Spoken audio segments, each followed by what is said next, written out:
Good afternoon, Musketeers. It's October 28th, 2016. I'm Daniel Bowling. And I'm Corey Reish. This is Xavier News.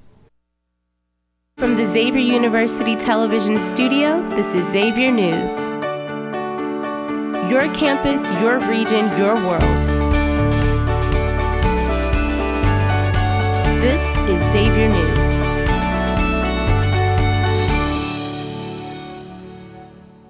After two disturbing acts of racism were documented on campus this week, the Bias Advisory and Response Team held an open forum on Wednesday in a packed Gallagher Theater. The discussion was facilitated by BART co-chairs Gene Griffin and Taj Smith. 937 students of all backgrounds attended the discussion and openly discussed how they have been impacted by this week's events. The discussion drew such a huge crowd that overflow had to be split into the Arupe Overlook, CDI, and CFJ offices. Students discussed issues of white privilege, ignorance, and what we can collectively do to educate students to improve race relations on campus. Wednesday afternoon, students gathered for a walkout and silent protest in front of Hoff Dining Commons. Many students dressed in all black and lined the sides of walkways holding historical photos of performers wearing blackface. Signs begged the question, do I look like a joke, and why is this funny? Xavier has gotten attention from Fox 19 and WCPO on campus, as well as the New York Daily News and The Blaze. Students and faculty are still waiting on updates from the university's president, Father Michael Graham. On Tuesday, the Student Government Association hosted a debate in the Hoff Dining Commons for student body elections. 4 executive tickets ran this week, including the A-Team, JJM, SSM, and ZRE. Tickets answered questions ranging from the racial climate on campus, sustainability, and sexual assault. Xavier's Newswire sponsored and moderated the event, releasing grades for each ticket the day after. After a close race, we now welcome ZRE, our new executives, into office. North Dakota police arrested more than 120 people protesting the Dakota Access Pipeline last weekend. Demonstrators claim law enforcement officials have been using excessive force and violence against peaceful protesters as they try to block the installment of the $4 billion pipeline. Tensions have been ongoing and increasing, with nearly 270 arrests at these protests since August 2016. The native Standing Rock Sioux tribe say the pipeline is a threat to their water supply and heritage, claiming the project could destroy sacred lands. Time will tell what comes of this stalemate. America is not the only country experiencing tension with police, as hundreds of protesting police officers in Paris converged on the National Assembly this week. This march came after 10 nights of demonstrations in various cities across France, which were organized through social media. These officers are exhausted from an increasing workload, outdated equipment, and a lack of ability to defend themselves. After the march, the French government promised police forces an extra 250 million euros. Forces are also promised a review of officers' rights to defend themselves in these physical altercations. This past Tuesday, the Student Activities Council hosted a self-defense seminar in the Overlook in Gallagher Student Center. Xavier News' Sundus Mullah Osman has more on the story. Here at Xavier University, the Student Activities Council hosted a seminar to better educate students on the awareness of physical dangers and the benefits of self-defense. XUPD and the head karate instructor from Nishime Family Karate gave a sobering talk about the reality of the environment around Xavier. Aside from the physical aspects of it, you know what I mean, applying it to your everyday life, you know, using that discipline, you know, focusing on what your tasks are every day, you know, those are all things that everybody can benefit from. And some of the things we touched on in the class, you know, about just keeping yourself healthy so that you're physically able to make an escape and get away. And that's the most important thing. It's all about survival. It's not about winning a fight or anything like that in the street. It's about just getting away and getting home. I was also able to get a hold of the Student Activities Council member, Randy Wallace, who coordinated this key seminar. Why doesn't Xavier offer more self-defense classes? One of our members of SAC was there for that talk back, and she had the bright idea of SAC hosting a self-defense class. I think everybody should learn how to defend themselves. I mean, the world's changing, to be honest. You know, today's attackers are a little bit more educated than they used to be in the past. I mean, the popularity of like UFC, you know, and just going on YouTube and seeing like, you know, how to apply a chokehold and things like that. All the principles are the same. If you can control somebody by their joints, you know, and keep that contact and that connection, you're able to use your body weight to control the rest of their body. SAC, faculty, instructors, and the Xavier Police Department all hope this will serve to reduce crime rates on and around campus. I'm Sundus Mullah Osman, and this is Xavier News. Thanks, Sundus. For more information on Nishime Family Karate, please visit their website or visit their various locations around the greater Cincinnati area.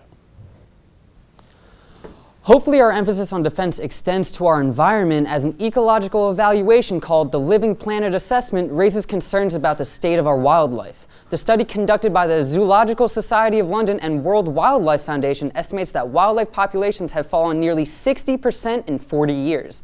Dr. Mike Barrett of the WWF states that freshwater species alone have increased to an 81% loss since 1970. The assessment is being criticized for bearing a strong Western European influence. Dr. Robin Freeman of the ZSL, however, says the organization is using the best method available with the lack of data from certain regions and groups. Some students might want to revisit the basic principles of their economics classes, as the so-called Stock Market Exchange Bar will have its grand opening this Saturday downtown. The Queen City Exchange Bar will have fluctuating beer prices based on their demand or their lack thereof. While state law requires a fixed price for alcohol, this does not apply during times of happy hour, which can be from 4 to 9 p.m.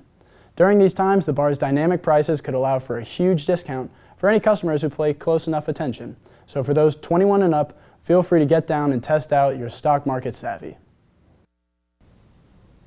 For a state that consistently votes Democratic in national elections, California citizens now shift their focus from Trump and Clinton to cannabis. On November 8th, the state will vote for the legal use of recreational marijuana. If approved, the new marijuana reform suggests adults ages 21 and over can possess up to an ounce of marijuana and cultivate up to 6 plants for personal use. With Arizona and Nevada set to vote on legislation as well, recreational and medicinal marijuana markets are predicted to increase by an estimated $15 billion if California approves legislation. Experts believe California's vote could be the tipping point towards national decriminalization, as recent polls suggest the vote is likely to pass. A man who has been described as the real-life Forrest Gump broke a world record this past week for the fastest time to run across the country. Pete Koselnick, a 29-year-old ultra runner, started outside of the City Hall steps of San Francisco and then just kept running. Koselnick ended up on the City Hall steps of New York City 42 days, 6 hours, and 30 seconds later. The total trek ended up being 3,067 miles, averaging slightly more than 72 miles a day. Koselnick was aided by a 4-person crew who kept up with him throughout the whole trip, battling snowstorms, heavy wind gusts, and even a car crash. It's a truly incredible story, as Koselnick, who owns the record for the 135-mile Badwater Ultramarathon as well, crushed the previous record by over 4 days. The Breakthrough Listen project, backed by people such as Stephen Hawking and Mark Zuckerberg, will search for intelligent life around Tabby's star, a star many are claiming to be an alien megastructure. The Breakthrough Listen project is a $100 million initiative to listen for signals of alien life on Tabby's star due to its unusual dimming pattern. Sometimes the star will abnormally dim itself for days at a time. With access to the largest telescopes on the planet as well as the most powerful extraterrestrial search equipment, scientists hope to draw conclusions if the dimmer of Tabby's star is natural or evidence of an intelligent civilization. Dan Werthermer, chief scientist at Berkeley Search for Extraterrestrial Intelligence, says this could be a 1 in a billion chance of finding Tabby's star. And that's all from the news desk, people.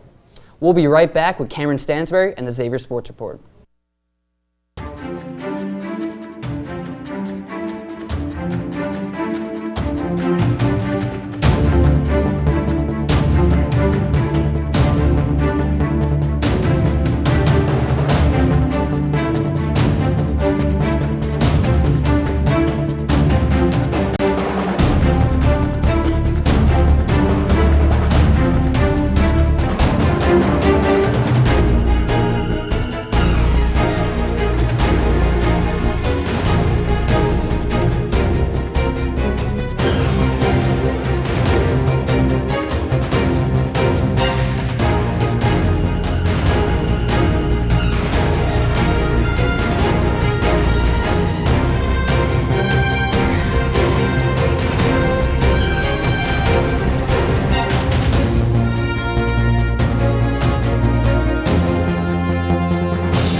It's over 5,000 square feet, holds nearly 20,000 pounds, and features 27 brand new athletic training technologies. Head coach Chris Mack weighs in on the newly designed weight room in Cintas, saying, quote, "Our weight room is as good as it gets in college basketball." It officially debuted for the first time late last week. Hello and welcome to the Xavier Sports Report. My name is Cameron Stansberry. Good Friday afternoon to you all. I don't know how many of you got the chance to head out to O'Connor Field Wednesday night, but for those of you who did, all you know is that it took a little Muskie madness and then a little more for this Xavier team to pull off the late game heroics that it did against Big East rival Creighton. To double overtime we go. Game tied 1-1. Xavier off the free kick. Can they do it one more time? Yes! That's sophomore Cameron Taylor with his first ever career goal off the assist from junior Matt Nance. What a big play, and the Musketeers pick up a huge conference win over Creighton and improve to 8-5-3 on the season. You know, I never really realized it until I started going to the games and seeing the action live in person, but the men's soccer team, they're fun to watch, and while they may not hold the same stature or get the level of recognition from students that the basketball team does, they garner a lot of interest from the students who do choose to come to their games. If you haven't been to a game yet, no worries, they still have one more home game next Thursday night against Butler. I would definitely advise you to come, if not for the experience of the game itself, but for the opportunity to see a player who may just end up becoming the next big thing in the soccer world. Well, for everybody here at Xavier News, my name is Cameron Stansberry. Have a wonderful weekend and a very spooky Halloween. And as always, let's go X.